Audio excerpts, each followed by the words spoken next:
I start right away? Or what time is it? It's 2:25. Oh, okay. Hello, everyone. My name is Jenny Dinh-Tran, and my partner, Kidus Soloman, actually couldn't be here with us today, but I'm thrilled to be able to share with you all about my team's project, Virtual Campus Tours. It's a project that sprouted from the Human-Computer Interaction Lab at Santa Clara University, and is supervised by an assistant professor, Dr. Kai Lukoff. And do I click slides, or? This one? That one. Okay, thank you. Okay, so let's dive into what we'll be covering today. So first, I'll be speaking about the problem my team is tackling with our project, and then the solution we've come up with. I'll then move on to, oh, sorry. I'm so sorry. Here you go. I'll then move on to discuss the 3 key lessons my team and I has learned from creating these virtual tours and how we applied these insights into our tours. We'll then move on to conclude, and hopefully if we have enough time, we'll have any questions, feedbacks, or comments. So first, the appeal of higher education is clear, and this naturally extends to the appeal of university and college tours. Visiting a college where you potentially spend the next 2 to 4 years of your life provides a first-hand glimpse into what college and life on campus might look like. However, not all students have the same opportunity to experience these traditional college tours. Take first-generation students, for example. Many of them may not have the resources and or means to physically visit multiple campuses and attend their tours. Some might not even have the means to visit even one campus or attend their tour. I actually relate to this as a first-generation college student myself. During my college search process and while I was in high school, I didn't have the opportunity to visit any college campuses or attend their tours. In fact, the first time I stepped foot onto my university, Santa Clara University, I also refer to that as SU for short, was the very first week of school. And when I did that, it was a bit of a culture shock, but I slowly got used to it, and I'm fine now. But it could have been made better, of course. Additionally, international students may face similar struggle to first-generation students due to the geographical distance that separates them from the campus. Virtual tour options do exist and are a handy way for these students to explore these campuses from the comfort of their own home. However, the current tour options offered at SCU and many other universities still feel very lifeless and fail to showcase what life on campus is actually like. My team's solution is then to create tours that put students at the center of the experience. We want to go beyond the traditional virtual tours that more often than not feel like a real estate tour, and instead showcase the unique lived experiences of students on campus, such as their day-to-day life, as well as capture the community at SCU. With our tours, we aim to help potential students better determine if SCU is the right fit for them.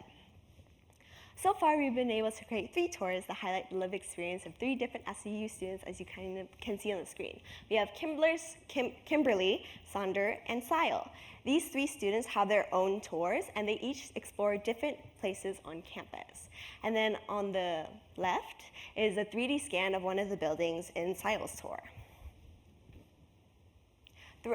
Through creating and designing these tours, we've learned a lot, and we'd like to share with you all today some of the key features we feel are essential to creating an immersive and engaging virtual tour.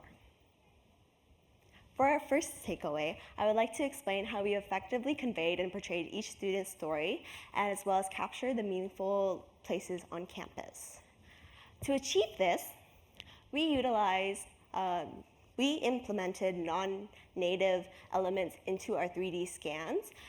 Originally, we used Matterport technology to capture these 3D scans, and then we used Kidus, a no-code platform to enhance digital twins to integrate different media seamlessly, as well as add user-friendly features for exploring the tour. Some of these features we found to be effective for this new storytelling medium are ambient noise, such as the chatter that will be played here, hopefully. Yeah. The reason why we have this chatter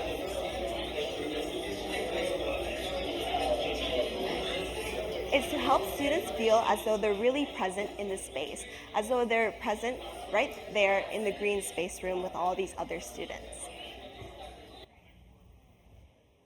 Additionally, we utilize interactive tags, and these interactive tags help to make the tour more engaging and also help convey the student stories. The tricolor rainbow tag is actually the main story tag, and this tag, as you click on it, helps guides the user through the student's experience.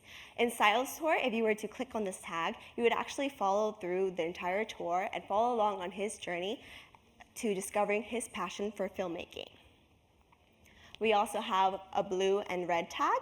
The blue tag actually provides extra insight into Silas' life beyond just the main story thread.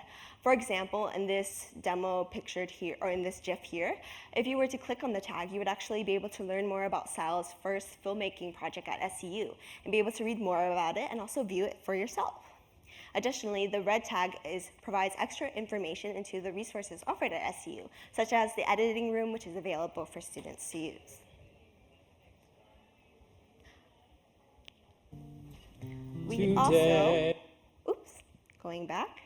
We also implemented audio tags, and these audio tags also help to make the tour more personalized.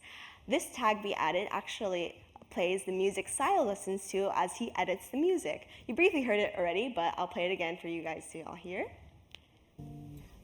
2 days gone by. This is a song from Les Miserables, and it helps to give a sense of atmosphere and inspiration behind Sile's work as he edits.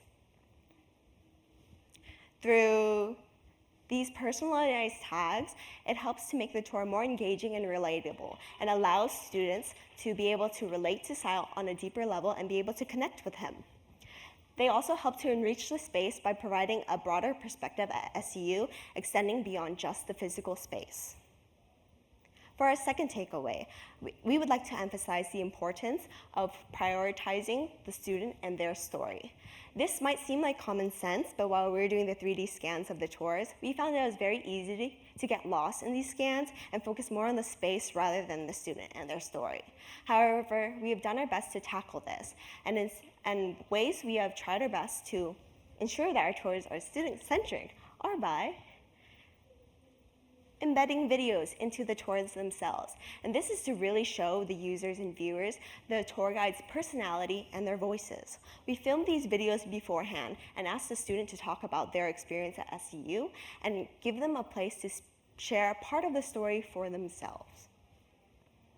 Additionally, we also do our best to incorporate the student throughout the entirety of the tour, and we do this by incorporating them within the space, within the scans themselves, as you can see pictured here.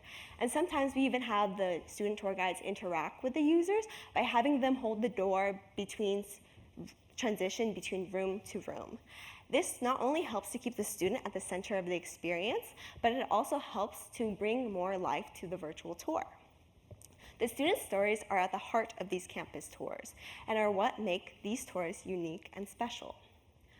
Furthermore, the stories we are sharing are stories of students coming from diverse backgrounds. We have stories of first-generation students, transfer students, and soon international students sharing their story and experience at SCU.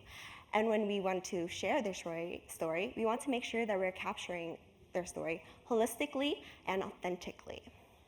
In doing so, this allows prospective students to see themselves reflected in the narratives and be able to better picture themselves at the university. Thus, when creating these stories, we must ensure that they are student-centric, and we want to highlight the personal stories of the students that make the campus special to them. And for our third takeaway, let the students have a hand in the development process. Our students are created for students by students. Students like myself are involved in the creation process from its inception to its completion. Pictured here, you can see notes we've taken from the multiple Get to Know Me videos that we've had with the student tour guides, as well as the storyboarding we've created to capture the students' relationship with each space on campus. While the extent of student involvement might be special in our case, it's still important to involve students in the development process because this ensures that we tell stories that speak to and resonate with students from diverse backgrounds. This approach of for students by students is in line with the design justice principle of nothing about us without us, which is the idea that when we design for any population, we must involve those that are a part of that population in the design process. So when creating these tours, by using the for students by students approach, we strive to help prospective students better picture themselves at college. Before potentially opening the floor up to questions, I actually have quite some time, so we might be able to have time for that. I would like to go over the takeaways. So hopefully we've all learned the importance of utilizing multimedia elements and personalized content to effectively convey students' narratives effectively.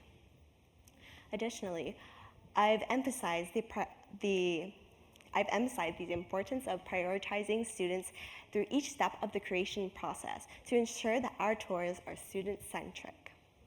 As well, it's also important to have students have a hand in the creation project, adhering to the for students by students approach and making sure that we strive to authentically capture each student's stories. Ultimately, our tours help prospective students to be able to better envision themselves at college by allowing them to step into the shoes of current students and follow along on an immersive and personalized walk through the campus. Our tours help to empower the students by allowing them to thoroughly explore their options so that they can make better informed decisions about higher education. These tours also hopefully play a crucial role in leveling the playing field, ensuring that everyone has equal access to educational information. Thank you all for joining me today. I hope my presentation has been helpful to everyone, especially those that may be interested in doing something similar at their school. Additionally, we have these QR codes on the screen. Each of them represent the tours of each student. So the first QR code is Siles, the second is Kimberly's tour, and the third is Saunders' tour. And yeah, we have 2 minutes, and I'd love to hear from you if you have anything. Thank you.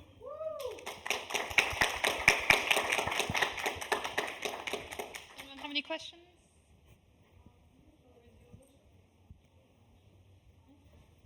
Well, you can catch Jenny after, I'm sure.